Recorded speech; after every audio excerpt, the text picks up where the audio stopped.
आज हम बनाएंगे बड़ा स्वादिष्ट सालों तक स्टोर करके रखने वाला अचार। तो इसे आप 1 साल तक 2 साल तक रख सकते हैं फ्रेंड्स। बहुत ही आसान रेसिपी है, फटाफट से ये अचार बन के रेडी होता है। तो मैंने यहाँ 25 रॉ मैंगो लिए हैं, यानी कि रॉ जो कच्ची कैरी है वो मैंने 25 ली है। तो इसे मैंने 2 घंटे के लिए पानी में डिप करके रखा था। बाद में इस तरह से कॉटन के क्लॉथ से अच्छे से ड्राई करके लिया है, पोंछ कर लिया है। तो इसका तोड़ने का तरीका देखिए, कुछ इस तरह से इसे तोड़ना चाहिए।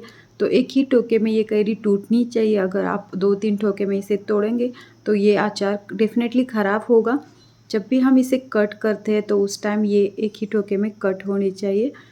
तो आप देख ही सकते हैं, कुछ इस तरह से हम यहाँ करते हैं कट। तो ये पारंपरिक तरीका है। इसी तरीके से पहले के लोग भी इसी तरह से इस कैरी को तोड़ते थे। आज भी हम लोग इसी तरह से तोड़ते हैं। तो महाराष्ट्र में एक्चुअली इसी तरीके से कैरी को कट करते। अलग अलग राज्यों की अलग अलग मेथड रहती है, बट महाराष्ट्र में अभी तक इसी तरह से कैरी को कट करते। तो एक कैरी छोटी होगी तो उसके 4 ही पीसेस करेंगे, अगर बड़ी होगी तो 6 या 7 पीसेस कर सकते हैं आप यहाँ। तो हम कुछ कैरी के 4 पीसेस कर रहे हैं, कुछ कैरी के 7 पीसेस कर रहे हैं। तो आप देख ही सकते हैं, कुछ इस तरह से हमने इसे फोड़ के लिया है। तो इसके अंदर जो कोई रहती है उसे हम निकालेंगे। तो मैं आपको दिखाती हूँ। इस तरह से इसके अंदर की कोई निकालनी है, और इसके ऊपर एक पतला सा वाइट कलर का लेयर रहता है, वो भी हम इसे निकालेंगे। इस तरह से हटाएंगे। सभी कैरी के टुकड़े अच्छे से वाइट कॉटन क्लॉथ से पोंछ कर लेंगे। मैं सिंपली आपको थोड़ा सा दिखा रही हूँ, इस तरह से क्लीन करते हैं उस तरीके से। तो मैं अभी इसे घर लेकर जाने वाली हूँ। फिलहाल अभी मैं घर नहीं हूँ। तो देखिए, हम यहाँ घर पहुँच चुके हैं। अच्छे से कॉटन के कपड़े से मैंने इसे ड्राई किया है, पोंछ कर लिया है। इसमें पानी थोड़ा भी नहीं रहना चाहिए। तो इसे हम 2 घंटे के लिए धूप में रखेंगे फ्रेंड्स। धूप में अच्छे से रखेंगे, थोड़ा सा सूखना चाहिए। बहुत ही आसान रेसिपी है। इस तरीके से एक बार अचार ज़रूर बनाकर देखिए, आपको ये रेसिपी बहुत पसंद आएगी। जिन लोगों को बहुत झंझट के काम पसंद नहीं या फटाफट से होने वाली रेसिपीज़ पसंद आती है, उन लोगों को ये अचार बहुत पसंद आएगा। स्वादिष्ट भी है और क्विक होने वाली ये रेसिपी है फ्रेंड्स।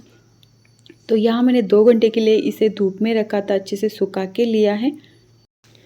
तो आप देख ही सकते हैं, इस तरीके के बड़े बड़े पीसेस हमने किए हैं। तो ये अचार बनाने के बाद तुरंत आप खाएंगे तो इसकी टेस्ट बिल्कुल भी अच्छी नहीं आएगी। इसे कम से कम 1 महीने के बाद ही खाना चाहिए। 1 महीने के बाद ये थोड़ा सा मुड़ना स्टार्ट होता है। अच्छे से आप इसे स्टोर करके रखेंगे, और 6 महीने के बाद तो इसका टेस्ट ज़बरदस्त आता है फ्रेंड्स। जूसीली बनता है ये अचार, और मुंह में डालते ही घुलने वाला स्ट्रक्चर हो जाता है इसका। यहाँ मैंने हाफ किलो तेल लिया है, तो आप यहाँ तिल का तेल ले सकते हैं। मैंने यहाँ सनफ्लावर ऑयल ही लिया है। तो इसे हम गरम कर देंगे धुआं आने तक। बाद में देखिए, मैं इसे परात में निकाल रही हूँ। पूरी तरह से इसे ठंडा करना है, और ठंडा करने के बाद ही हम इसमें मसाला ऐड करेंगे 25 रॉ मैंगो के लिए। तो जब हम तेल या नमक इस अचार में डालते हैं तो उसकी क्वांटिटी ज़्यादा रहनी चाहिए। तेल और नमक से अचार ज़्यादा दिनों तक टिका रहता है, वो बिल्कुल भी ख़राब नहीं होता। मस्टर्ड सीड्स लिए हैं 100 ग्राम। तो सरसों के बीज लिए, तो इसे मैंने भुना नहीं है, इसे सिंपली मैंने धूप में रखा था। तो इसे हम दरदरा पीसेंगे। इसका स्ट्रक्चर दरदरा रहना चाहिए, पूरी तरह से इसकी पाउडर नहीं बनानी। जब हम दरदरा इसे पीस के लेते हैं, कूट के लेते हैं, तो अचार में डालने के बाद ज़बरदस्त स्वाद आता है फ्रेंड्स। तो इसी तरह से आप खलबत्ते में करेंगे या मिक्सी में करेंगे तो भी चलेगा, बट खलबत्ते में आप जब इस तरह से इसे अच्छे से कूट के लेते हैं दरदरा स्ट्रक्चर रख के, तो बहुत ही स्वादिष्ट लगता है फ्रेंड्स। इसकी एक अलग ही टेस्ट रहती है। तो यहाँ मैंने मेथी को भी ज़्यादा लिया है, करीब 80 ग्राम मैंने मेथी ली है। अगर आपको इतना मेथी डालना पसंद नहीं तो आप यहाँ जितना हमने सरसों के बीज लिए थे उससे कम यानी कि हाफ मेथी ले सकते हैं। कई लोग हाफ ही डालते हैं, बट हम हमेशा इसमें मेथी की मात्रा ज़्यादा करते, तभी ये बड़ा स्वादिष्ट बनता है फ्रेंड्स। एक बार इस तरह से करके देखिए। मेथी को भी हम कूट के लेंगे दरदरा सा। तो मैंने आपको कहा ना, थोड़ा सा हट के ये अचार बनने वाला है, और बहुत ही इजी मेथड है फ्रेंड्स। तो अभी आप देख सकते हैं तेल रूम टेम्परेचर तक आ चुका है। इसमें मैंने हाथ डालकर भी आपको दिखाया है। तो इसी में हम हींग पाउडर डाल देंगे। तो ये छोटी वाली पूरी डिब्बी हम इसमें डाल देंगे।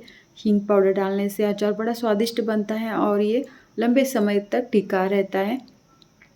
तो अचार में हींग पाउडर हमेशा डालते ही है, आप सबको पता ही होगा। तो इतना हींग पाउडर मैंने डाल दिया है और देन हम इसमें डालेंगे जो हमने मेथी कूट के ली थी उसे ही डाल देंगे। फिर जो हमने सरसों के बीज कूट के लिए थे उसे भी इसमें डाल देंगे। हम हमेशा अचार बनाते हैं तो इसी तरह से ये कलपत्ते में कूट के ही लेते हैं। तो ये देखिए हाथों से ही सभी प्रोसेस करनी है, इसके लिए चम्मच वगैरह कुछ भी यूज़ नहीं करना। पारंपरिक तरीका है तो पारंपरिक तरीके से ही हम इसे हाथों से ही करेंगे। तो यहाँ कलर के लिए हमने यहाँ red chilli powder, Kashmiri chilli powder होती है उस तरीके की ली है।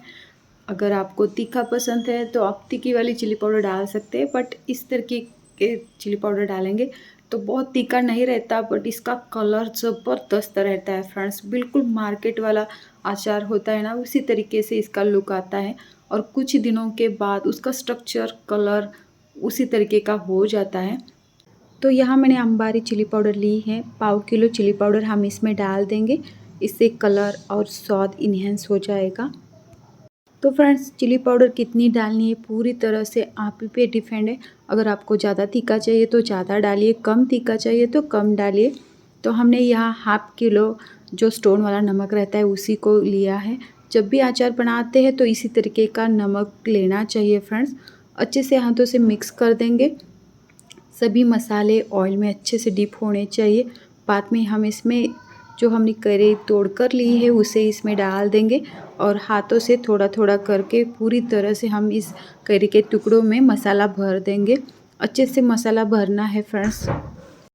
सब कुछ जो हम बर्तन लेते हैं वो भी ड्राई रहना चाहिए, हाथ भी ड्राई होना चाहिए, करी भी ड्राई होनी चाहिए। उसी तरीके से आप अचार बनाएंगे तो वो बिल्कुल साल भर या 2 साल तक रहेगा। तो आप देख ही सकते हैं मैंने हाथों से सभी जो करी के टुकड़े थे उनमें ये मसाला भर दिया है। अच्छे से मैंने हाथों से इसमें लगा दिया है। तो अभी ये आप देख ही सकते हैं इसका कलर ज़बरदस्त है, बट 2-3 दिनों के बाद ये पानी छोड़ देगा और जूसीली बन जाएगा। बहुत ज़्यादा पानी छूट जाता है 2-3 दिनों के बाद। तो मैं आपको 2-3 दिनों के बाद का भी थोड़ा सा दिखा दूँगी कि किस तरीके से ये हुआ है।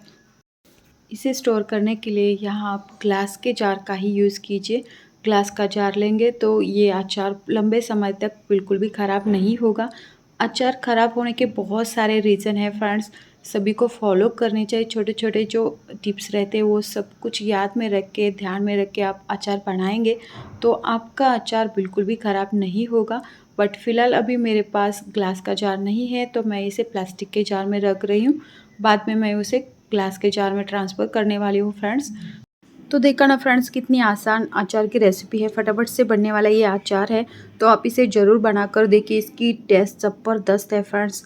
और जो कुछ सरसों वगैरह हमने लिया है उसकी भी पूरी मात्रा मैंने परफेक्ट बता दी है, उसी तरीके से आप बना लीजिए। तो देखिए फ्रेंड्स अभी इसे बनाकर 3 दिन हो चुके। ये अचार फुल भरकर मैंने इसमें फिल किया था, बट अभी देखिए कितना तो कम हो चुका है, इतनी क्वांटिटी कम हो चुकी है। अभी और थोड़े दिनों के बाद ये थोड़ा सा नीचे जाएगा और नीचे की तरफ आप देख सकते हैं ऑयल और पानी कितना छूट चुका है। ये बहुत ही जूसीला बनता है फ्रेंड्स।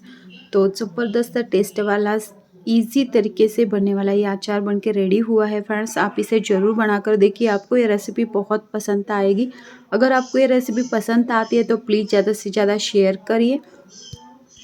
तो इस तरीके से बार बार हिलाना चाहिए, दिन में 2-3 बार आप इसे हिला के रखिए। अच्छे से मसाला सभी जो कैरी के टुकड़े हैं उसमें लग जाएगा। तो एक कैरी का टुकड़ा मैं आपको उठाकर दिखाती हूँ। सिंपली 3 दिन हुए हैं और इसका स्ट्रक्चर देखिए बहुत ही प्यारा सा है। Thank you for watching.